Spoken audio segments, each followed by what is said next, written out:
علیکم ورحمۃ اللہ وبرکاتہ۔ آج ہمارے پاس کتاب ہے اسلامی آداب معاشرت صحیح احادیث کی روشنی میں، حافظ صلاح الدین یوسف حفظہ اللہ نے لکھی ہے۔ ماشاءاللہ اسلامی آداب معاشرت دین و شریعت، عقائد و عبادات کے ایک مخصوص نظام اور وضع کا نام ہے۔ اسلامی عقائد کا سب سے قوی اور مضبوط مظہر اسلامی معاشرت میں کار فرما ہوتا ہے۔ یہ معاشرت اور اس کے اوضاع و اطوار جس قدر اپنے عقائد کے عکاس و ترجمان ہوں گے، ان میں اسی قدر سنجیدگی، پختگی اور سیرت سازی کا ساز و سامان موجود ہوگا۔ اسلام سے قبل نجد و حجاز کے علاقوں پر ایک کافرانہ اور مشرکانہ معاشرت غالب تھی۔ اس معاشرت کے سارے کوائف جاہلیت کے رسوم و رواج سے وابستہ تھے، مگر یہ عقیدہ توحید کا فیضان تھا کہ نبی اکرم صلی اللہ علیہ وسلم نے قلیل ترین وسائل سے 23 سال کے مختصر عرصے میں ایک عظیم معاشرتی انقلاب برپا کر دیا۔ یہ معاشرتی انقلاب سراسر اسلامی عقائد اور اس کی بنا پر اٹھنے والی تہذیب اور ثقافت سے ہم آہنگ تھا۔ 14 صدیاں گزرنے کے بعد اسلامی زندگی اور معاشرت کی وہ شکل باقی نہیں رہی جو کتاب و سنت کا تقاضا تھا۔ عہد حاضر کا ذہنی انتشار اور قلبی اضطراب اس وقت تک ختم نہیں ہو سکتا جب تک ہم ایک مرتبہ پھر اپنی معاشرت کا رنگ ڈھنگ کو کوہ و فاران کی چوٹیوں سے بلند ہونے والے پیغام الہی کی روشنی میں اختیار نہیں کرتے۔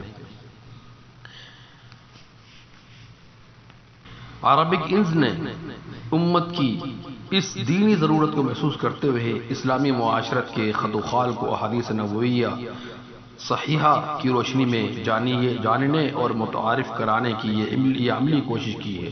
اللہ تعالیٰ اسلامی آداب معاشرت کی فہرست، اس میں کیا کیا موضوع ہیں؟ اسلامی آداب۔ حدیث نمبر 1، فہم دین سب سے بڑی نعمت۔ حدیث نمبر 2، دین ایک جذبہ خیر سگالی۔ نمبر 3، پیغام اخوت۔ نمبر 4، اسلامی بھائی چارہ اور اس کے تقاضے۔ نمبر 5، اسلامی رویہ۔ نمبر 6، حسن اسلام کی دلیل۔ نمبر 7، امانت کی اہمیت اور اس کا مفہوم۔ نمبر 8، باہم گالی گلوچ اور لڑائی کا گناہ۔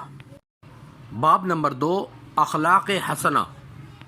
حدیث نمبر 9، حسن اخلاق کی فضیلت و اہمیت۔ نمبر 10، با اخلاق انسان کا مقام و مرتبہ۔ حدیث نمبر 11، اللہ کا محبوب بندہ۔ نمبر 12، اخلاق حسنہ کی اہمیت۔ نمبر 13، اعزاء رسانی سے مکمل اجتناب۔ نمبر 14، احسان مندی کا تقاضا۔ باب نمبر 3، حسن معاشرت۔ حدیث نمبر 15، خدمت خلق۔ نمبر 16، بہترین دوست اور ساتھی۔ نمبر 17، دوست کس کو بنائیں۔ 18، دوستی کا معیار۔ نمبر 19، بہترین پڑوسی۔ نمبر 20، تحائف کا تبادلہ ذریعہ محبت۔ نمبر 21، مخلوق پر رحم کرنے کی فضیلت۔ 22، رحمت الہی کا مستحق کون۔ حدیث نمبر 23، چھوٹوں پر رحم اور بڑوں کی عزت۔ نمبر 24، تیمارداری کی فضیلت۔ نمبر 25، زمین کا حق۔ نمبر 26، راستے کا حق۔ نمبر 27، والدین کی رضامندی۔ نمبر 28، ملعون شخص۔ نمبر 29، باہم ناراضی کی حد۔ نمبر 30، قطع تعلقی کی حد۔ نمبر 31، وعدے کی پاسداری۔ نمبر 32، دہشت زدہ کرنے کی ممانعت۔ نمبر 33، اللہ تعالیٰ کی پسندیدہ اور ناپسندیدہ جگہ۔ نمبر 34، جماعت کی اہمیت۔ نمبر 35، برائی کے روکنے کا حکم۔ نمبر 36، مظلوم کی بددعا۔ نمبر 37، کوئی مرض لا علاج نہیں۔ باب نمبر 4، مومنوں کی صفات۔ حدیث نمبر 38، مومن کا آئینہ۔ حدیث نمبر 39، حیا مومن کا امتیازی وصف۔ نمبر 40 مومن کی خوبی۔ نمبر 41 اکرام ضیف ایمان کی علامت۔ نمبر 42 ایمان پر ثابت قدمی۔ نمبر 43 طاقتور اور کمزور مومن۔ نمبر 44 اہل ایمان کا باہم تعلق۔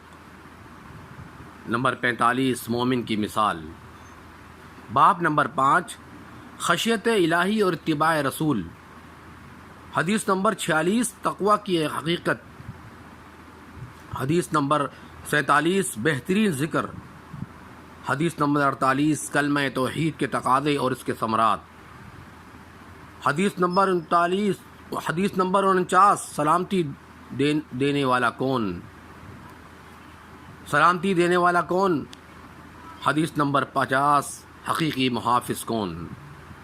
حدیث نمبر 51 اللہ پر بھروسہ۔ حدیث نمبر 52 قسم صرف اللہ تعالیٰ کی۔ حدیث نمبر 53 برکت اور مغفرت کی دعا۔ حدیث نمبر 54 بلندی درجات کے حصول کا طریقہ۔ حدیث نمبر 55 جنت کی بشارت۔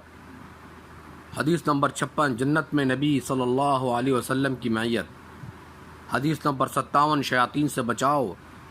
حدیث نمبر 58 ہر تکلیف سے بچاؤ۔ باب نمبر 6 فضیلت قرآن۔ حدیث نمبر 59 علم کی فضیلت۔ حدیث نمبر 60 بہترین لوگ۔ حدیث نمبر 61 خوبصورت آواز میں تلاوت کا حکم۔ حدیث نمبر 62 سورہ اخلاق کی فضیلت۔ باب نمبر 7 فضائل اعمال۔ حدیث نمبر 63 افضل ترین عمل۔ حدیث نمبر 64 نیک بخت لوگ کون ہیں؟ حدیث نمبر 65 نماز جنت کی کنجی ہے۔ حدیث نمبر 66 نماز روشنی کا منبع۔ حدیث نمبر 67 اللہ تعالیٰ کی نعمتوں کے استعمال میں اعتدال کی ضرورت و اہمیت۔ حدیث نمبر 68 مخلوق کی فرما برداری کی حد۔ حدیث نمبر 69 وعظ و نصیحت میں حکیمانہ اسلوب۔ حدیث نمبر 70 خودداری کا تقاضا۔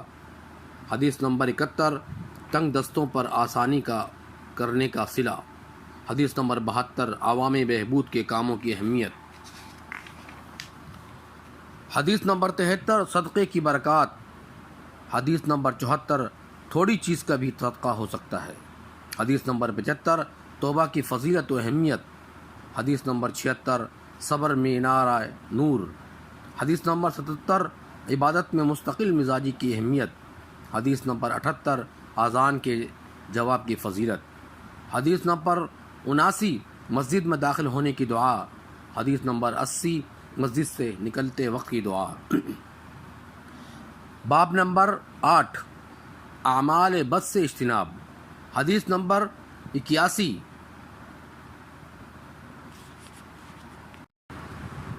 حدیث نمبر 81 درو خاپن ایک جرم۔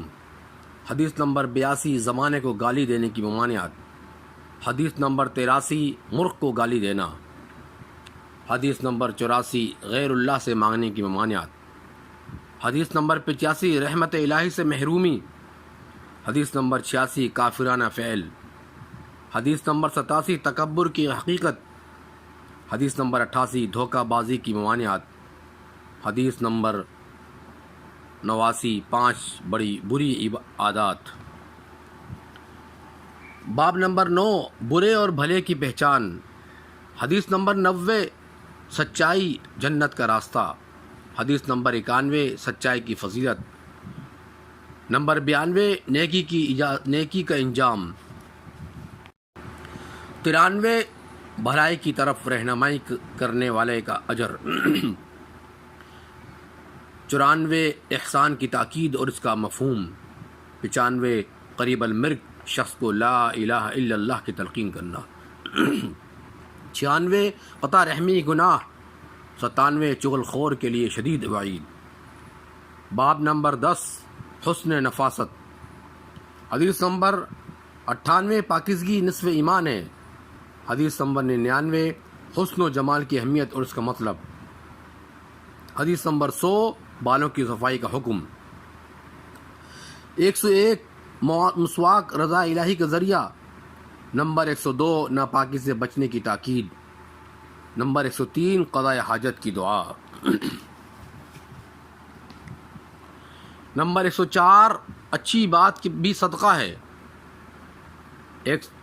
نمبر 105 مسکرا کے بات کرنا بھی صدقہ ہے۔ نمبر 106 نرمی شخصیت کا حسن ہے۔ نمبر 107 غصے کی ممانعت۔ باب نمبر 12 اور آخری، آداب طعام و قیام۔ حدیث نمبر 108 کھانے کے آداب۔ حدیث نمبر 109 دائیں ہاتھ سے کھاؤ پیو۔ حدیث نمبر 110 ٹیک لگا کر کھانے کی ممانعت۔ 111 حصول برکت کا بہترین نسخہ۔ 112 کھانے کی صحیح اور جامع دعا۔